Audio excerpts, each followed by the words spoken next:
ওটার জন্য তো আমি বারবার সরি বলছি। মিন ইট। সরি?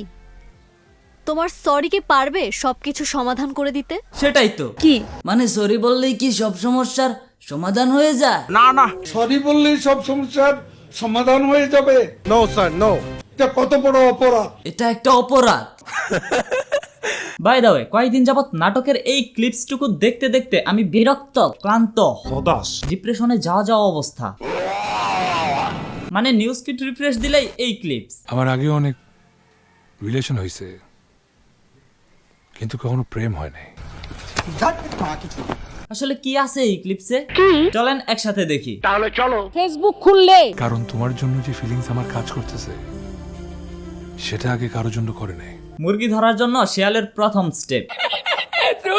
কেমন যেন তোমার মধ্যে হারাই গেছি। তোমাকে ছাড়া আমি আর কিছু ভাবতে পারতেছি না। না এই মুরগি পড়বো না। তোমার এই কথাগুলো না আমার বিশ্বাস করতে একদম ইচ্ছা করছে না। আপু একদম বিশ্বাস করবেন না, এইগুলাই হচ্ছে মুরগি পড়ানোর ধান্দা। আর আমার মায়ের কথা বিশ্বাস রেখে বলতেছি, আই লাভ ইউ।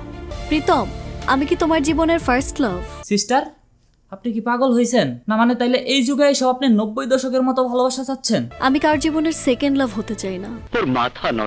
আমার আগে অনেক রিলেশন হয়েছে, কিন্তু কখনো প্রেম হয় নাই। মানে এইটা কি কোনো কথা? You are my first love. আমি শিওর এখন আপু বলবে। Are you comedy me? আপু বলেন। ছেড়ে যাবা না তো? শেষ, মুরগিটা শেষ। এখানেও মুরগিরই দোষ। আমার আগে অনেক রিলেশন হয়েছে, কিন্তু কখনো প্রেম হয় নাই। মানে কি বলবো, যাই হোক। মানে এইরকম সংলাপ লেখে কে? জানি না।